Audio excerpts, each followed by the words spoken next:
আসসালামু আলাইকুম সবাইকে শুভেচ্ছা অভিনন্দন।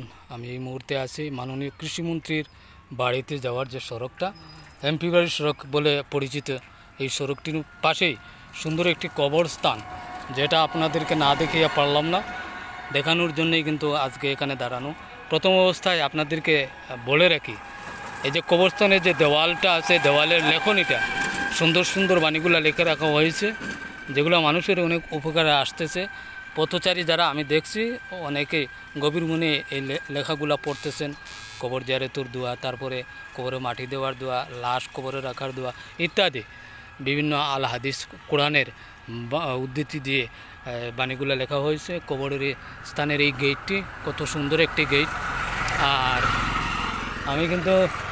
আমরা সবাই কিন্তু একদিন এই দুনিয়ায় থাকবো না, সবাইকে কিন্তু এই জায়গায় এই কবরস্থানে সবাইকে একদিন যাওয়া লাগবে। যার কারণে এই কবরস্থানটা পরিষ্কার পরিচ্ছন্ন রাখার দরকার। তাই করেছেন এই কবরস্থানের রক্ষণাবেক্ষণের দায়িত্বশীল যারা আছেন, তারা এই সৌন্দর্য বর্ধনের কাজ যারা করেছেন, দেশ বিদেশ থেকে যারা সহযোগিতা করেছেন, সবাইকে আমার পক্ষ থেকে অভিনন্দন, শুভেচ্ছা। আর আমাদের সবাইকে একদিন সব কিছু ছেড়ে, দালান ঘুটা বাড়িঘর সব কিছু ছেড়ে, ধন সম্পদ স্ত্রী সন্তান ছেড়ে একদিন এই অন্ধকার কবরে যেতে হবে। আমরা যেন এই কবরে যাওয়ার আগে আগে কবরের সামান জোগাড় করতে পারি, এই অন্ধকার গড়ে যেন আমরা সুখ শান্তিতে থাকতে পারি, সেই ফাতেহটুকু আমরা সংগ্রহ করব। তো সবাইকে ধন্যবাদ। আর আপনার আশপাশে কবরস্থানগুলা ঠিক এইভাবে পরিষ্কার পরিচ্ছন্ন রাখবেন, যেহেতু আমরা কেউই এই দুনিয়ায় থাকবো না, আজও কালক আমাদের সবাইকে দুনিয়া ছেড়ে চলে যেতে হবে। আপনি যত সম্পদশালী মানুষ হন না কেন, যত ক্ষমতাশালী মানুষ হন না কেন, আপনাকে একদিন এই দুনিয়া ছেড়ে চলে যেতে হবে।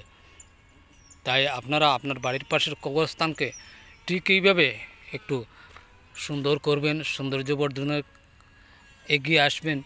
অনেক জায়গায় দেখা যায় কবরস্থানগুলো জঙ্গলে ভরপুর, দিনের বেলা কাজ দিয়ে যেতে ভয় করে, এই অবস্থা যাতে না হয়। আর এই সিদ্ধেশ্বরপুর প্লাস রহিমপুর এরিয়ার এই কবরস্থানটি সৌন্দর্য বর্ধনে যারা কাজ করেছেন, সবাইকে আমার ব্যক্তিগত পক্ষ থেকে অভিনন্দন। দেশ বিদেশ থেকে যারা আমার এই ভিডিওটি দেখবেন, সবার কাছে আমার আকুল আবেদন, আপনারা শেষ ঠিকানাটা, শেষ জায়গা যেটা আপনার আমার চিরস্থায়ী ঠিকানা যেটা, এই কবরটাকে যাতে আমরা সুন্দর করে রাখতে পারি। সবাইকে ধন্যবাদ। আমার জন্য সবাই দোয়া করবেন। এত সময় আপনাদের সাথে ছিলাম আমার আব্দুল বাসিত খান।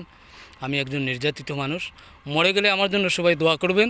হাত তুলে আল্লাহ যেন আমাকে ক্ষমা করে দেন, পরকালে যেন আমি সুখে শান্তিতে থাকতে পারি, সেই দোয়াটুকু আমার জন্য সবাই করবেন। আসসালামু আলাইকুম ওয়া রাহমাতুল্লাহি ওয়া বারাকাতুহু।